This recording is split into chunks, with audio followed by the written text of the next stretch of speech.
गुड़िया के पिता शहर के जाने माने बिल्डर और काफी पैसे वाले थे। गांव से निकले गुड़िया के पिता ने खूब मेहनत से पैसा कमाया था। उनके 2 बेटे और 2 बेटी थी।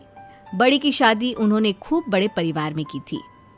देखना गुड़िया की माँ, गुड़िया की शादी मैं ऐसे घर में करूँगा कि लोग कहेंगे वाह वाह, तिवारी जी ने तो अपनी बेटी के लिए महलों का राजकुमार ढूंढा। हाँ, तो हमारी गुड़िया दिखने में भी है बिल्कुल गुड़िया सी। तभी गुड़िया की भाभी वहाँ आ जाती है। बस दिखने में ही गुड़िया जैसी है, लेकिन जबान तो पूरी 100 गज की बूढ़ी अम्मा जैसी है। अरे फिर बोली तू, गरीब घर की लड़की अमीर घर का लड़का पटा लिया, वरना तो हम अपने बेटे के लिए भी अंबानी से कम की बहू ना लाते। अरे बस करो, ऐसे बात नहीं करते बहू से। वैसे बहू बोल तो ठीक ही रही है, तुम्हारी गुड़िया को बोलने की तमीज ही नहीं है। भाभी का दर्जा बड़ा होता है, लेकिन वो बात ऐसा करती है कि जैसे। बस पापा बस, पता नहीं भाभी ने आपको क्या गुट्टी पिला रखी है। गुट्टी कैसे, मैं जो देखता हूँ वही तो बोलता हूँ। कल तुम्हें देखने लड़के वाले आ रहे हैं, तो अच्छे से तैयार हो जाना। एमपी के बड़े लोग हैं, ऐश करोगी अगर लड़के ने पसंद कर लिया तो। और हम लोग चैन की सांस लेंगे।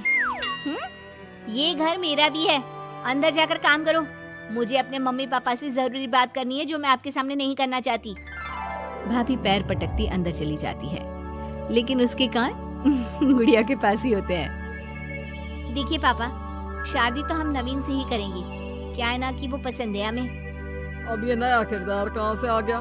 क्यों गुड़िया के माँ, नजर नहीं रखी जाती क्या बेटी पर? अरे माँ है हम, कैमरा नहीं जो 24 घंटे रिकॉर्डिंग मोड में ऑन रहेंगे। और हाँ, ये नवीन कौन है, कितने करोड़ का टर्नओवर है?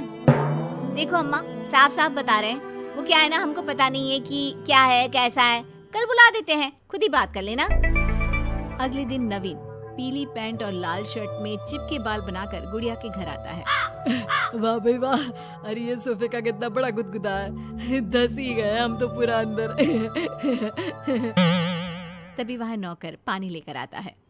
सर, आप चाय लेंगे या कॉफी? अरे होने वाले दामाद हैं हम, समझे? चाय कॉफी नहीं, सीधा खाना पूछो। वैसे एक काम करो, वो काजू होता है ना, उसको जरा देसी घी में अच्छे से तल कर ला दो, ठीक है? हाँ, और हाँ, बादाम को पीस कर दूध में उबाल कर वो भी ले आओ साथ में, ठीक है? जी बोलिए, तो साथ में सोने का बिस्कुट भी ले आओ। नवीन समझ जाता है कि नौकर उसकी फिरकी ले रहा है। अरे हट, चल जा अंदर, और जो बोला है वो पहले लेकर आ। नौकर के जाने के बाद नवीन पूरे घर को ध्यान से देखता है। सोने का बिस्किट भी हम लेंगे, लेकिन वो भी सोने की ईंट के साथ। तभी गुड़िया के पापा आ जाते हैं। तो तुम हो नवीन, क्या करते हो वैसे? एक काम का तो ऐसा है ना ससुर जी, जैसे ही शादी होगी आप जो 8-10 लाख हम पर न्योछावर करेंगे ना, हम उसी से कोई बिजनेस भी खोल लेंगे। गुड़िया को बिठाएंगे काउंटर पर और हम देखेंगे मार्केट सन्नत से, क्या समझे? बड़ा लोकल हो तुम, ये बोली कैसी बोल रहे हो? अरे पापा कुछ नहीं, मजाक कर रहा है। ये इंग्लिश इतनी अच्छी बोलता है कि समझो अंग्रेज भी शर्मा जाए। आपका टेस्ट ले रहा है पापा? ना ना, मैं फेल भी हो जाऊं इस टेस्ट में तो कोई प्रॉब्लम नहीं है, लेकिन इस लड़के से तेरी शादी कतई नहीं होने दूंगा। टक से बोलता है ये बुड्ढा तो, टक से। सुन, भाग कर शादी कर लेंगे तो क्या कर लेंगे? अच्छा रुको ना, मैं जल्दी से 2 कपड़े बांध कर ले आती हूँ। हाँ, और वो माँ के गहने भी। कौन से वाले, हीरे वाले या सोने वाले? मिक्स कर देना, देख लेंगे। और हाँ, नीचे खड़े हैं हम फटफटिया लेकर, स्टार्ट कर रहे हैं, जल्दी से आ जाओ, ठीक है? ओके, अभी आते हैं हम। बस बस, बहुत नाटक हो गया तुम दोनों का। तो रिश्ता पक्का समझे ना? हाँ हाँ, बस भागना मत, नाक कट जाएगी मेरी। तभी वहाँ भाभी आ जाती है, हाथ में मिठाई की थाली लेकर। लीजिए, मुंह मीठा कर लीजिए। इतनी सुंदर नाकरानी रखी है। ये नाकरानी नहीं, भाभी है मेरी। वो पर्दा दिख रहा है ना, उसी के पीछे रहती है ज्यादातर। बाकी उनका रूम तो ऊपर के फ्लोर पर है। पर्दे के पीछे क्यों? अरे वहाँ से इनका अपना ब्रॉडकास्ट चैनल चलता है ना, कौन आया कौन गया, किसने क्या बात की, इसकी सारी रिपोर्टिंग पूरे दिन करके रात में ये हमारे घर का बुलेटिन टेलीकास्ट करती है। तुम्हारा हो गया क्या? तो ये लो मिठाई खा लो। खैर, गुड़िया की शादी हो जाती है नवीन से। शादी के बाद गुड़िया नवीन के घर आती है। अरे यार, कहाँ ले आए? अपने घर कब ले चलोगे? अरे यही तो घर है हमारा किराए का, और कहाँ ले जाएंगे तुमको? ना ना ना ना, इस छोटी सी घर में मैं नहीं रह पाऊंगी। मुझे तो बड़े मकान की आदत है। सही आदत है बिटिया। अरे हम तो बोल रहे हैं आदत के साथ कोई कॉम्प्रोमाइज नहीं करना चाहिए।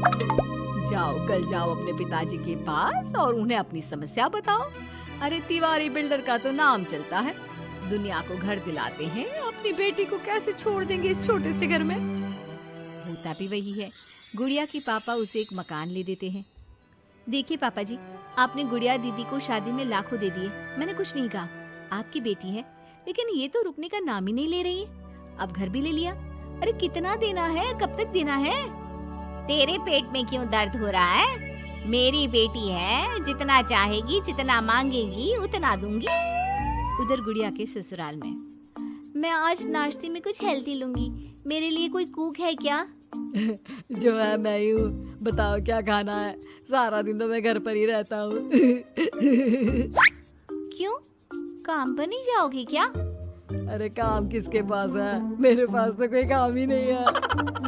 अरे कैसी बात कर रहा है बेटा?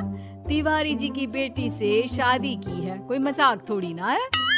बस फिर क्या था, गुड़िया फिर पहुंच जाती है पिता के पास और नवीन को काम पर लगाने को कहती है। नहीं नहीं, अपने बिजनेस में जवाई को घुसाने की कोई जरूरत नहीं है पापा जी। बात तो ठीक बोल रही है तेरी भाभी। इस बार उसे बोल दे कि मैं कोई मदद नहीं कर पाऊंगा। गुड़िया वापस ससुराल आकर नवीन को पिता की बात बताती है। ठीक है, फिर तेरा भी क्या काम है? निकल यहाँ से। जब तुम्हारे पिता दामाद को नौकरी नहीं दे सकते तो क्या कर सकते हैं? हाँ? वो गुड़िया का सामान देकर उसे बाहर करने ही वाला होता है कि सामने गुड़िया के पिता आ जाते हैं। वो सामान लेकर क्यों जाएगी? मकान मैंने भले ही दिया है, लेकिन मकान का नाम मेरी बेटी का है, तुम्हारा नहीं। तो सामान के साथ अपनी बूढ़ी माँ को उठाओ और निकलो यहाँ से। कैसी बात कर रहे हैं ससुर जी? मैं तो मजाक कर रहा था। अब तो बड़े मकान में रहने की आदत हो गई है समधी जी। देखिए, अभी तो मैं जा रहा हूँ, लेकिन शादी में जो कैश दिया था उसका सारा हिसाब लेकर कल दफ्तर में आ जाना। और हाँ, मेरी बेटी को जरा सी प्रॉब्लम हुई तो कहते हैं ना, घी सीधी उंगली से ना निकले तो उंगली टेढ़ी कर लेनी चाहिए।